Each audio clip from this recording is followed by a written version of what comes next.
Yeah. So I was recently reading an article. It was in a popular press magazine, but basically it looks like the story with the microbiome is very similar to the story with the essential quote unquote fatty acids.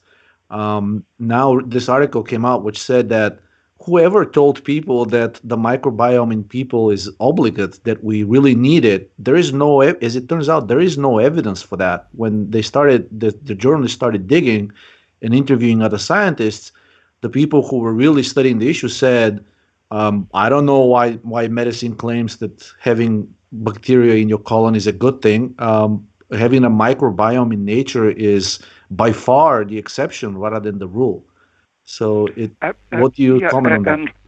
and back when many people were healthy, the small intestine was known to be sterile all the way from the mouth to the cecum was germ-free.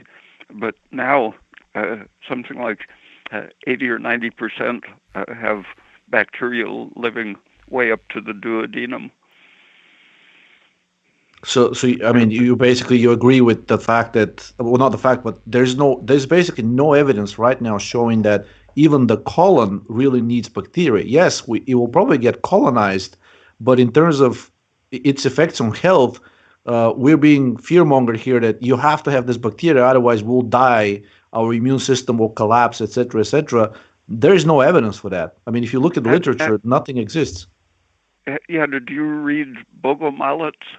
I don't know how you pronounce his name, but he was a follower of Metchnikoff, and he said that aging is caused by these bacteria, that the shorter the colon and the quicker the food goes through, so fewer bacteria grow, the longer you live.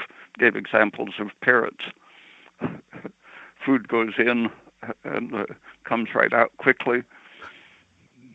So that may be behind the reason why some of the Hollywood elite are experimenting with total intravenous nutrition as a way of sort of retarding aging. I don't know if you've seen the articles on that too. I mean, they're starting to transfuse blood from young people too, which is probably the more sinister version of it. But they're apparently also looking at not eating, but just injecting themselves with this like complete diet that's supposed to be healthy for them. Yeah, there's a lot of information on germ-free animals, and they are very healthy for a much longer time than germ-ridden animals.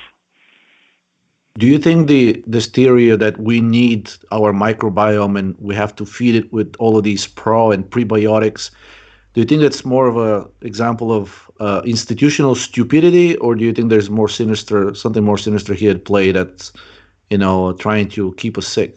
No, I think that's a good case for stupidity.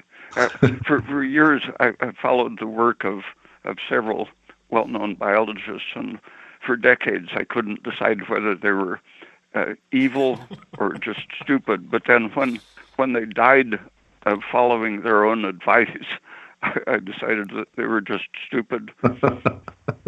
What is that expression? Don't attribute to malice what can be explained by stupidity. Right.